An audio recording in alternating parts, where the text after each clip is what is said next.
This is WWE superstar Drew McIntyre, and you're listening to the WWE Podcast. The champ is the one that everybody wants, me. It's going to WrestleMania. Claymore! Austin 316 says I just whipped your ass. This is my iron. You're going to acknowledge me. And welcome to the WWE Podcast. This is your Monday Night Raw review. It is Tuesday, November 8th, Election Day, 2022. Well, everyone got out there and voted if you wanted to, and it's going to be an interesting day in your news feed if you care about such things, and hope your selected candidate won. But we're here to talk pro wrestling. We're here to talk Monday Night Raw specifically, as I said, and it was a Raw that I thought was good. It was different in a way that, again, I liked. It's almost as if Triple H is just kind of trying new things here and there that we've never seen or haven't seen in quite a while. Not a complaint.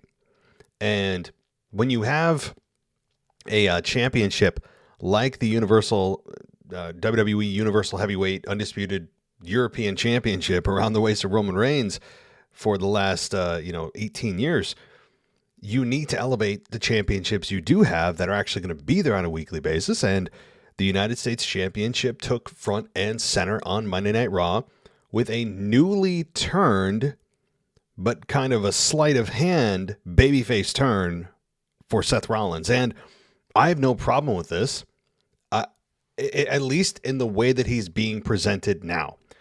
If you are going to call me out saying that I think Seth is a bad babyface, I think you're right. I'm sticking by that. Seth is a much better heel than a babyface, at least through the characters we've seen over the years. But if they don't do anything with this character and they just keep him as is, and they want to turn him babyface, then let's do it. But my advice is don't change anything that he does in terms of his character. Don't start having pander to fans. I think he learned that lesson. WWE, everybody collectively, learned that lesson the first time they tried to turn him babyface when it backfired. And as long as they keep Seth the way he is, hell, I'm down. And, when I look at what the hell turned him, it probably was a few things. Number one, he's been a heel for 95% of his career or so. And this heel run especially has been extensively long, years long, ever since he turned heel after he beat Brock Lesnar at WrestleMania, and then the fans rejected him, and he was that what team did he align with? Was it I can't remember exactly what team it was, but he was in the back of a van, and that whole storyline where he started to form some kind of faction before things went off the rails. It was I almost had the name of the tag team. Somebody out there is screaming it, and so since then, it's been several years since Seth Rollins has been babyface. So I think it's a bit of exhaustion. An exhaustion on the part of fans of okay, we've had a long time to boo this guy. We know how good he is in the ring. He's seemingly found himself from a personality standpoint on the mic, in the ring. He's found this hybrid version of himself, and it's working. And he is, not to mention his music, which I think has a big part in to do with the reason why fans have been embracing him lately, is that they love to sing along. And it's very difficult to boo a guy that you have an entrance music for that you're singing along to. And I think that's also a big contributing factor. And so, I mean, barring a couple of other small factors, I think that those are the two large ones. And boom, you have a babyface Seth Rollins all of a sudden. And he says, he came out and tried to have the U.S. Open Challenge the first time. And he said, he called the people beautiful people. I mean, when's the last time you heard Seth say that? And he ends up not being able to fulfill that obligation. He got caught in the middle of a Judgment Day OC rivalry. And we'll get to that. I have a lot of thoughts on that. We'll talk about that next. But the first iteration of Seth Rollins' Open Challenge didn't go according to plan. Seth just got out of Dodge knowing that this is not his fight. He has no dog in this fight and just booked it smartly. But then the announcer, I don't know who it was. It wasn't, I forget who it was, actually. It wasn't Byron, I know that. Caught up with Seth, and Seth obliged to keep his promise. That's not heel right there. I mean, as a heel, you would not want to defend your championship as a whole. I don't agree largely with that just premise of always running from a title fight or a championship match. If you're a heel and you're cocky, wouldn't you want to prove that you're better than the baby faces without having to cheat? And there's an original idea, right? But the general way that WWE has presented heels is that they don't ever want to defend their championship, and baby faces will defend it against anyone, which I think is actually really stupid and devalues the belt itself, but that's a whole nother conversation. Seth does agree to defend his championship and says he's going to do it later tonight. So as promised, he comes out at the end of Raw and says, "Where was I?" And we get Ali appearing on the screen. Now, why he didn't just come out instead of giving someone an opportunity to blindside him like what happened doesn't make sense. I've never had anyone claim an opportunity by appearing on the Tron. That doesn't work. It's like trying to claim your stake when you're there virtually. It's like you can't have a match virtually. So that didn't make any sense given that he's backstage. You'd imagine that someone would run out. Anyway, so he gets attacked quickly. Ali gets attacked very quickly by Bobby Lashley, and I actually thought someone else was going to appear and attack Bobby. I mean, I thought we were going to do one of those things, and that didn't happen. Bobby Lashley ends up easily taking out Ali, which is interesting that Ali has been discarded and demoted so quickly from the main event scene. He's not even being regarded as a threat to anything. And maybe that has something to do with his little spat with Braun Strowman. I mean, who knows? I don't know if that has anything to do with it, but it is interesting that he has been demoted so quickly. And Bobby Lashley comes out, and we end up getting a brawl between Lashley and Seth, and Lashley ends up beating Rollins down pretty badly. And then we get Austin Theory coming out, and he actually cashes in. It wasn't one of those, let's tease it, let's see what happens. It was a true cash in. You always have to wait for the bell to ring. If you hear the bell ring, you're good to go.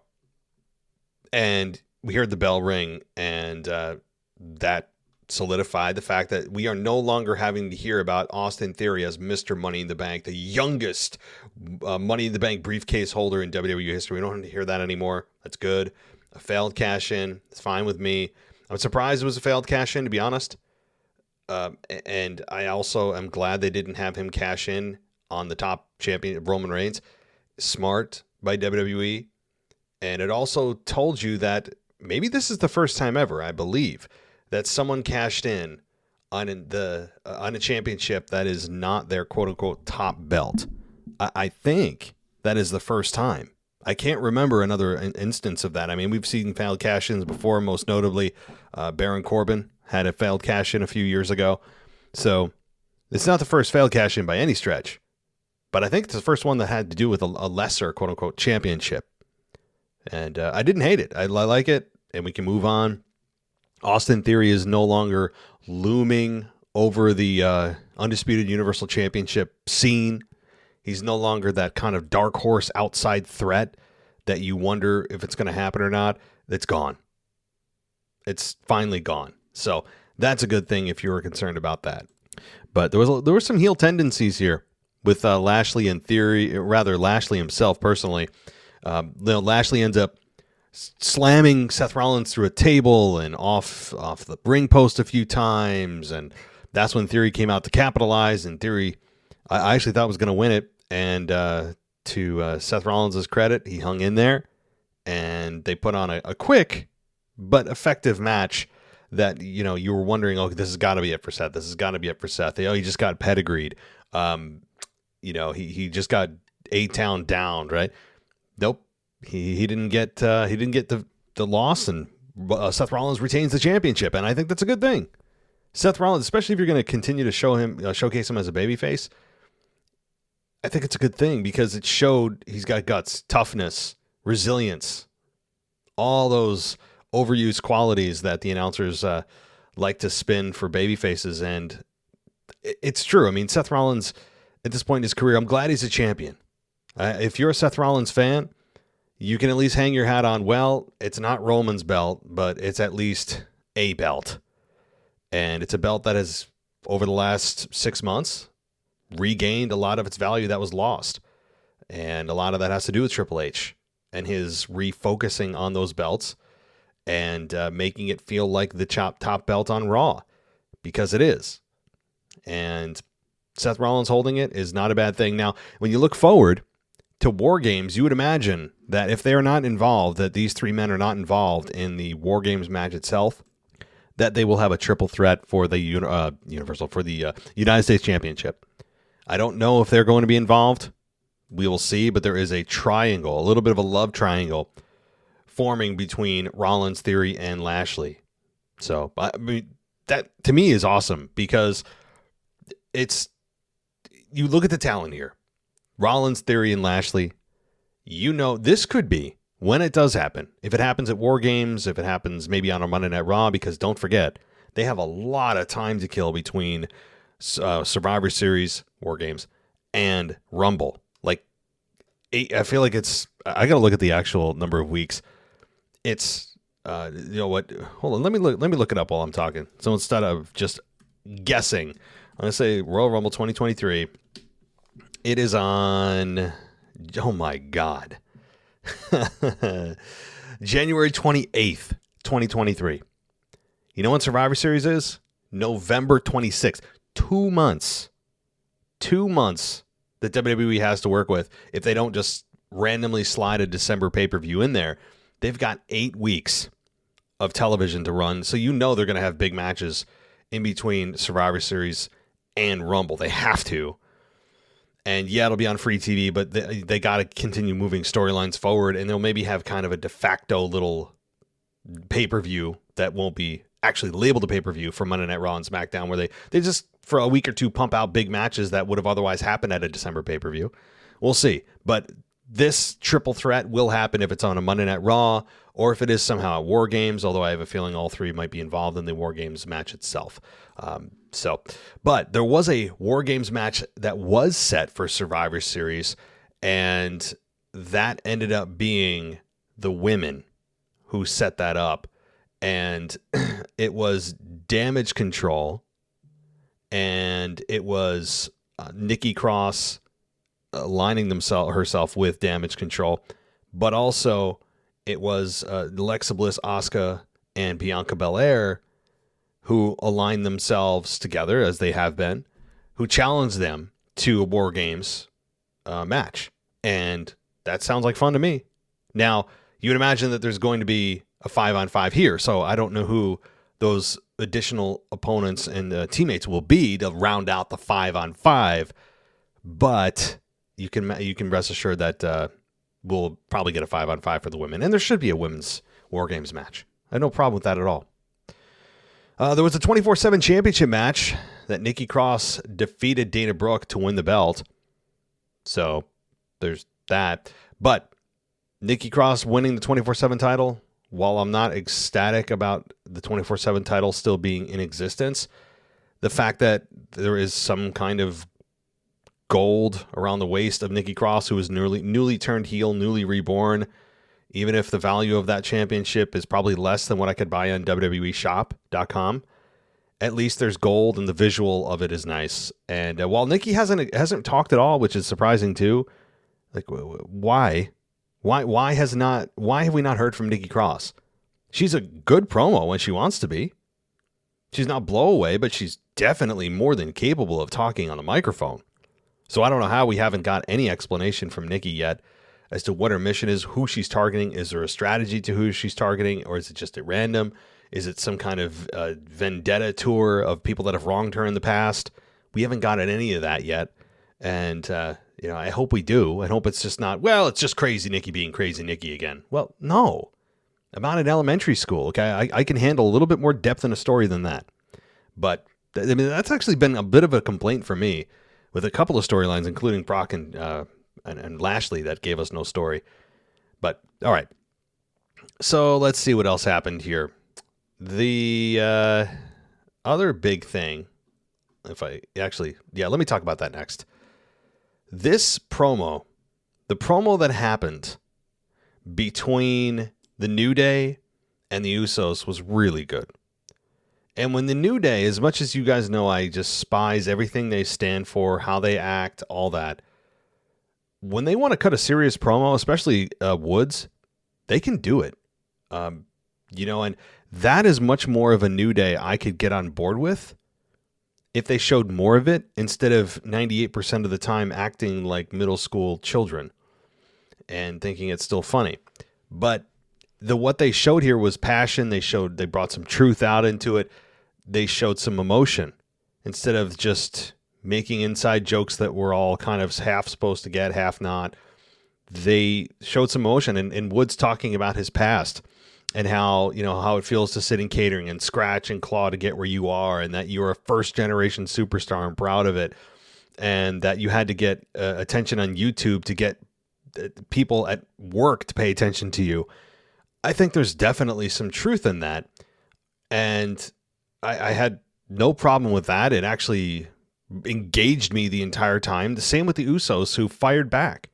I mean, the Usos fired back pretty well, and saying, beyond the fact that they're going to actually break their record and all that kind of stuff, they hit home. They got personal and talking about, you don't even know what it's like to have pressure on you when you're in this family.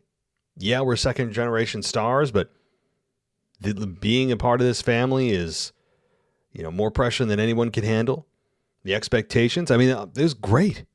Really good. And it made me, first of all, I was very surprised that they promoted this on Raw for a SmackDown match.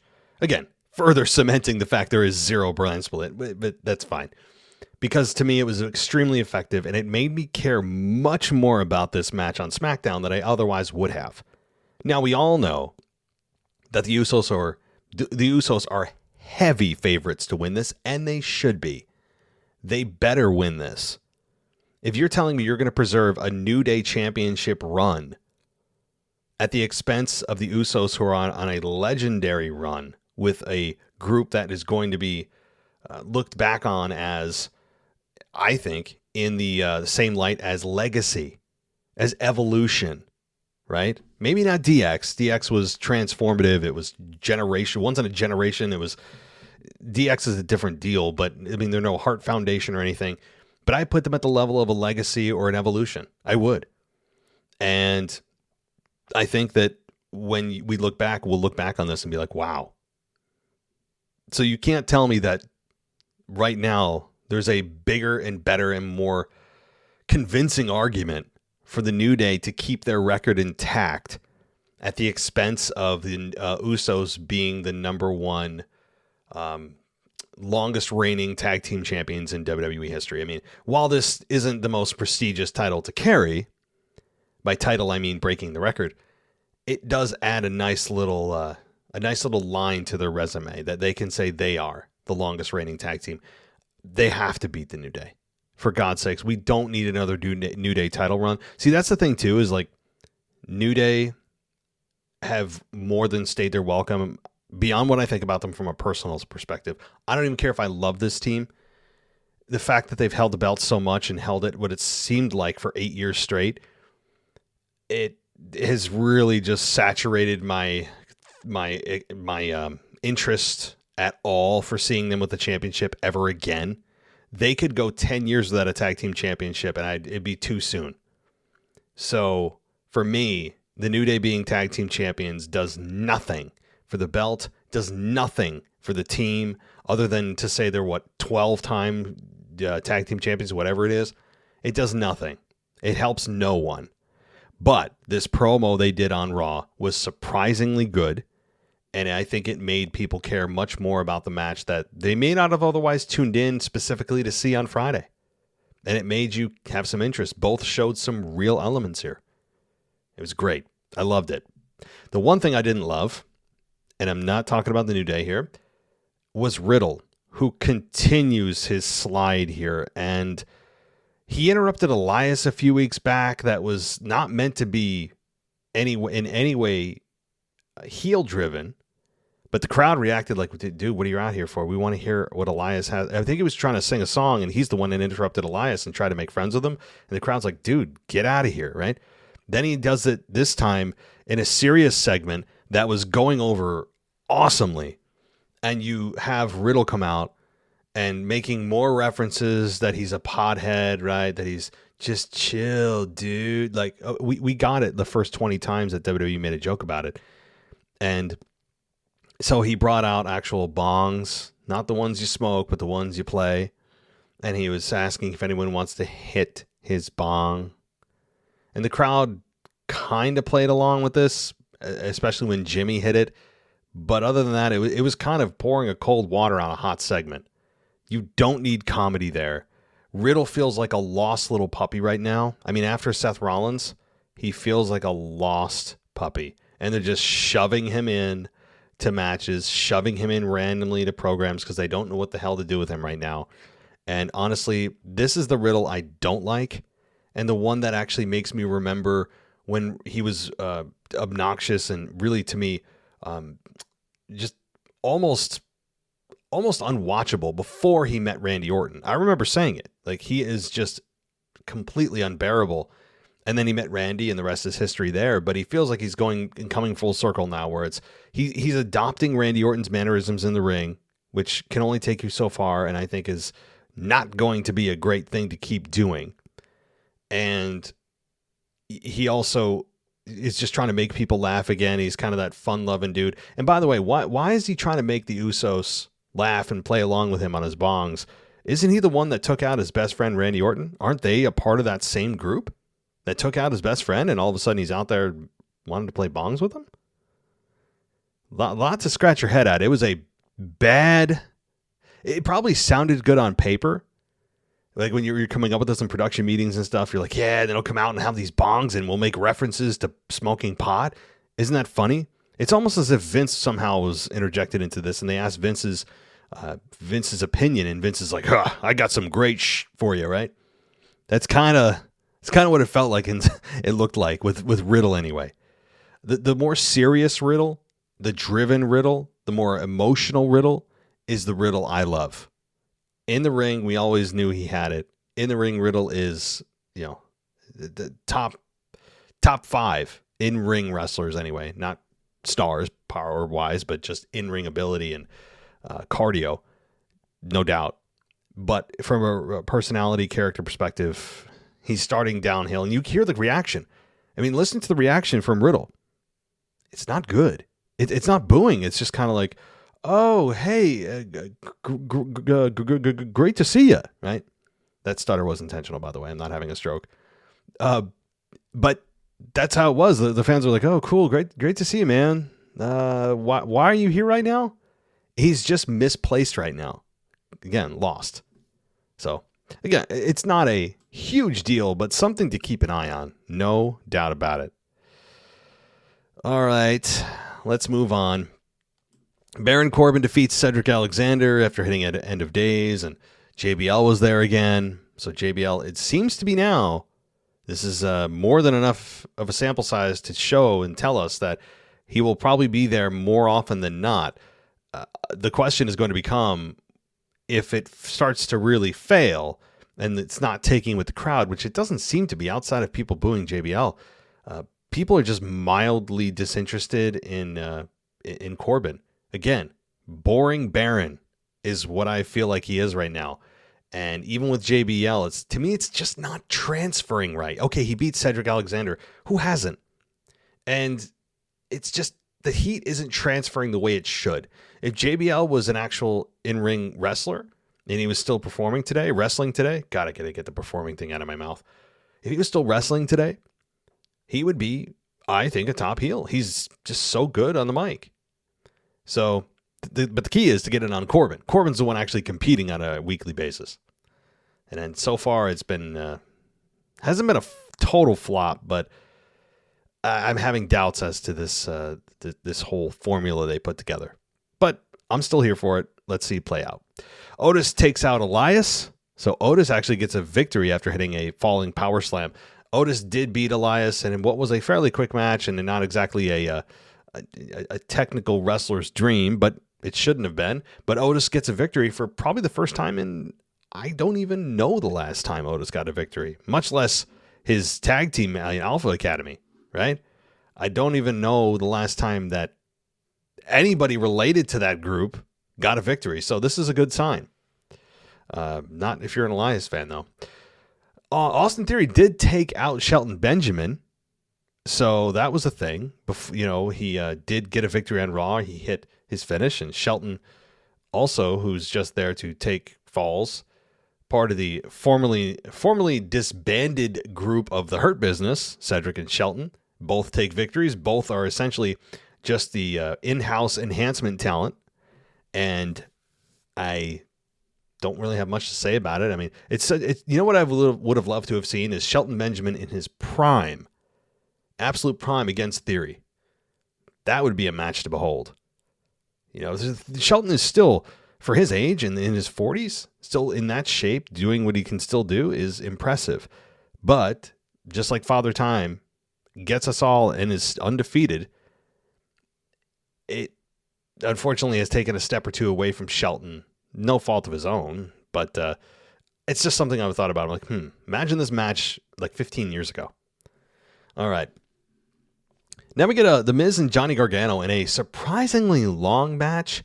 This segment was built around, again, Dexter Lumis and the whole scandal, I guess that's what you want to call it, with The Miz paying Dexter Lumis to stalk him to make him feel like a bigger star than he is. And then Miz stopped paying Dexter. And then that's when Dexter started attacking Miz.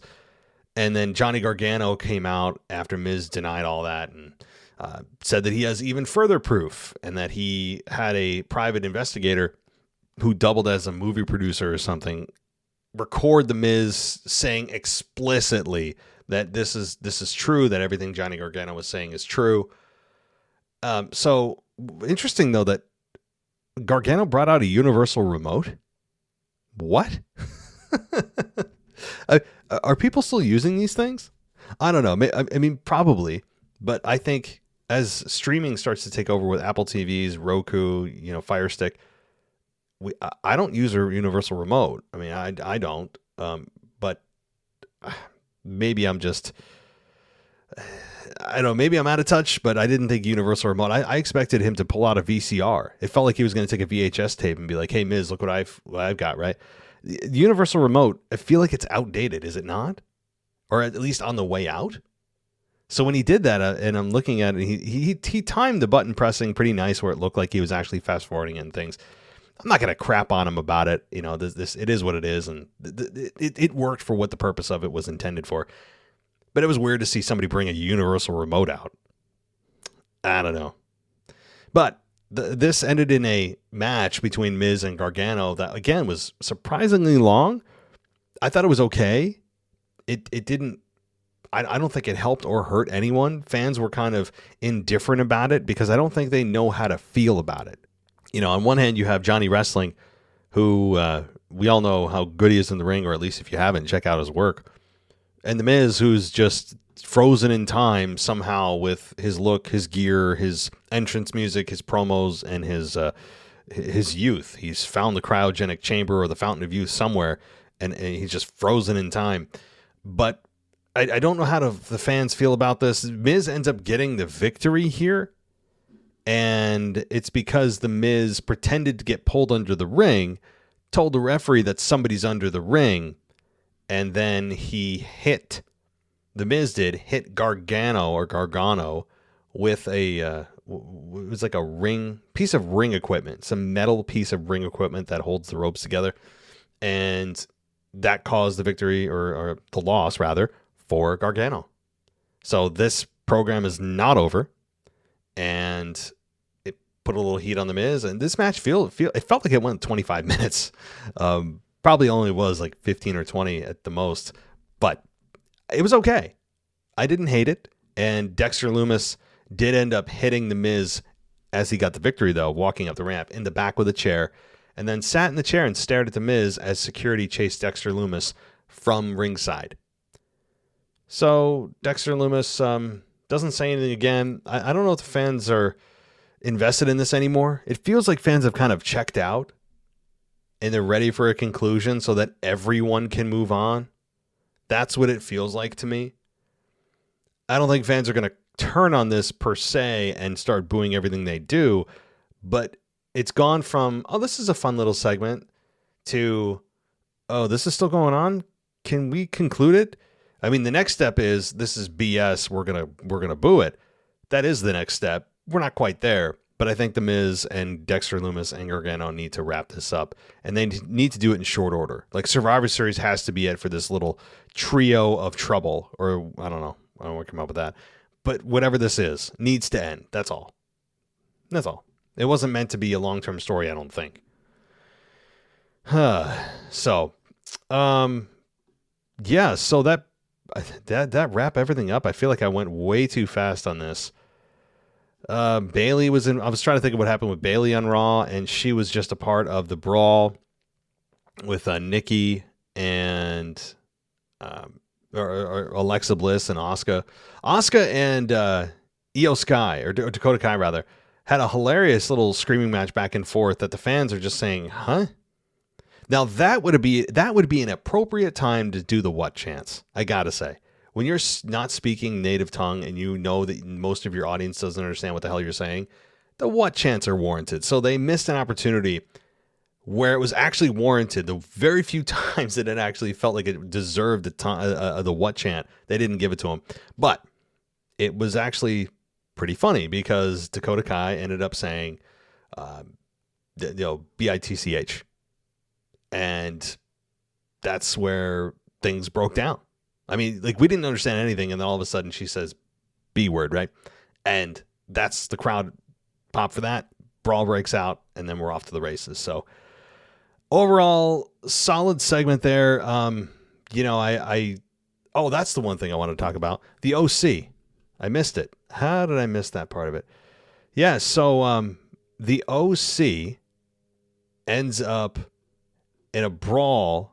That this is where the United States Championship Open Challenge Part 1 tried to happen, the failed attempt by Rollins. And then we got the OC backing up, well, not really backing up Seth Rollins, but coming out to counter Rhea Ripley, Finn Balor, Dominic, and they stood face to face. And that's where they said they found a solution to their Rhea problem. And that's where Mia Yim came in and ended up attacking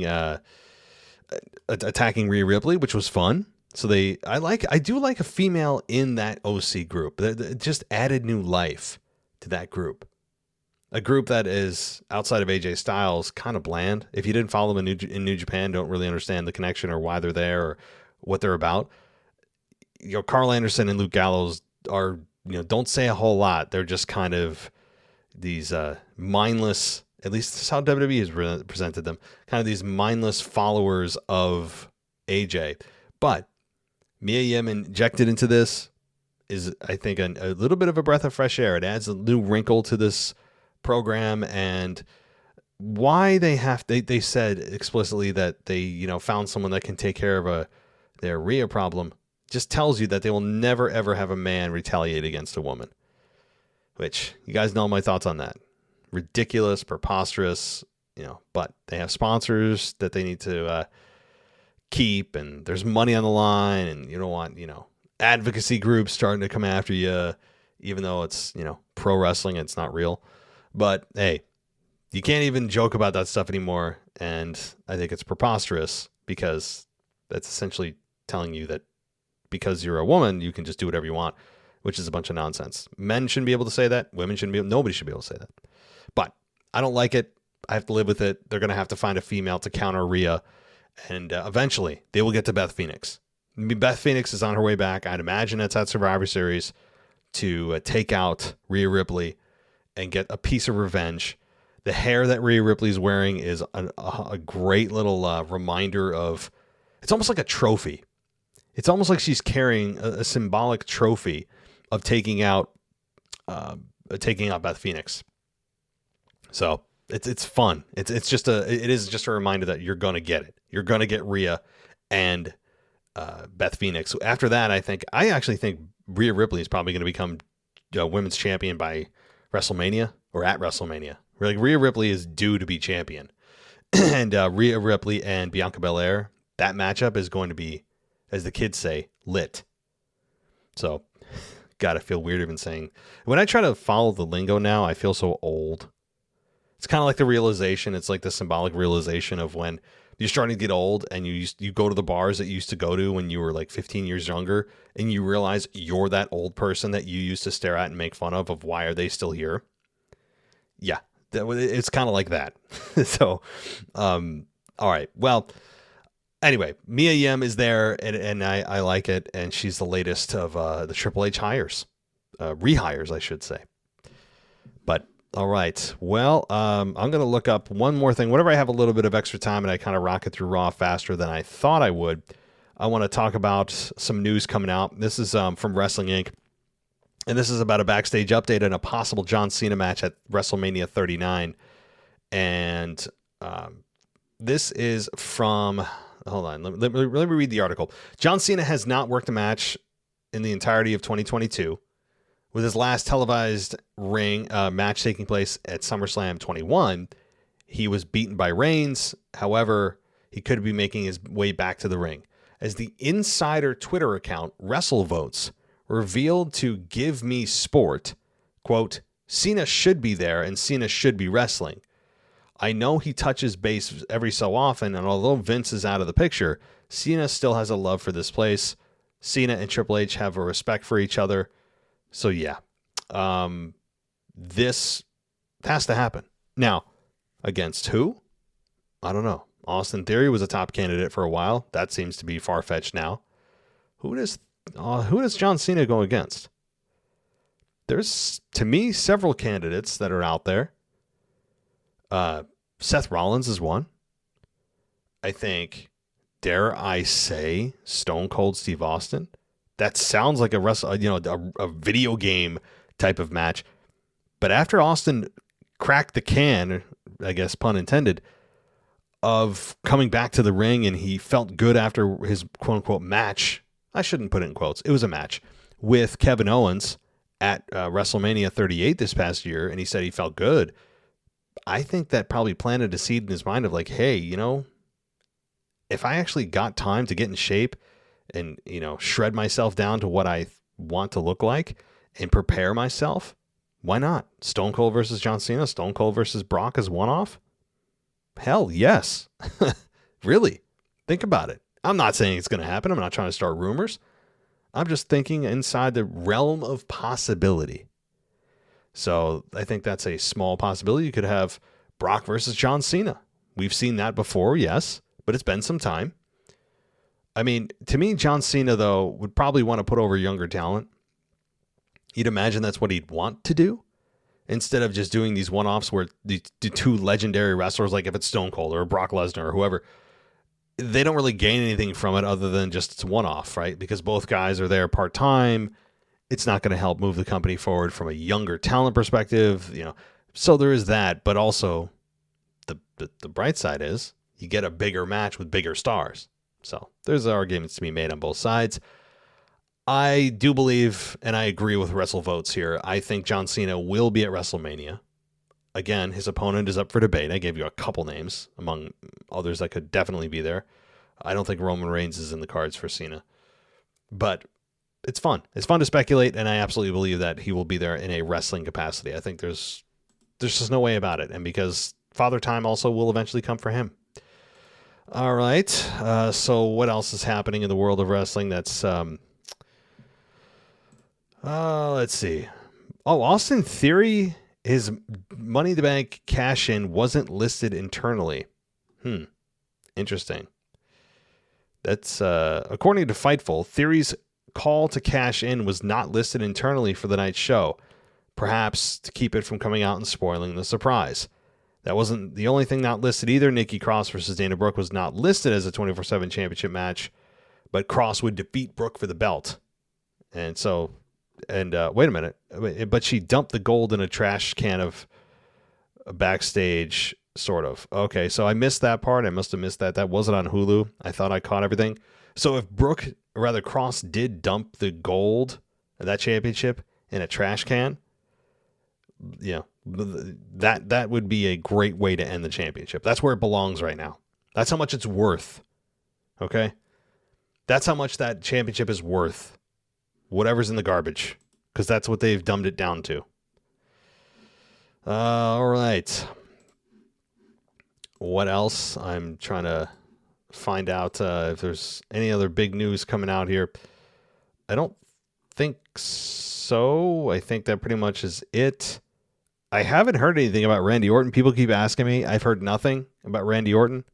So if Randy Orton's coming back, you would imagine it's going to be against Riddle, or rather temporarily with Riddle and then eventually turning on him. But I haven't heard anything about Randy Orton. You know, I got to say I do miss him on the show. So let's see. Oh, MJF, if you're interested in him, this is the last thing I'll talk about. His return to AEW TV has been announced. And let's see. It was announced for his first major... Wait a minute. So the big story of Tuesday is that MJF is going Hollywood.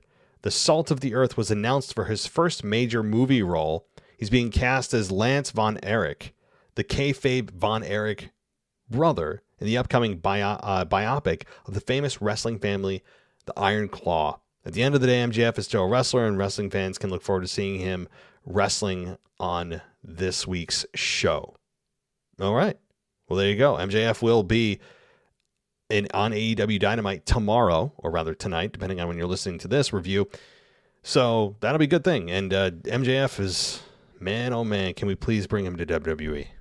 I know that many of you love him there, but you can't deny the wealth of talent he could work with and the promos he could cut on certain guys.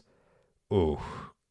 Yeah. But before I get my pennies in a bunch about that, we will we'll wait until that actually formulates or rather evolves next year when his contract expires in 2024, January of 2024. All right. So yeah, good. It is confirmed that Nikki Cross trashed the 24/7 championship. So yeah. So the whole visual I just talked about with Nikki Cross holding a gold belt. Nope. That's gone. And that's fine with me. All right. That does it for me, guys. I do appreciate it. And, one last thing. Logan Paul was injured. Apparently, he's got some serious knee injury that occurred during the match with Roman Reigns. I tried to find out some kind of timetable or if you're interested in such things about something regarding his return or how serious the injury is. I haven't found anything yet, but it does seem like a serious knee injury. So props to Logan Paul for powering through that. And, hey, I enjoy watching him wrestle because he's good. But just cast him as a heel.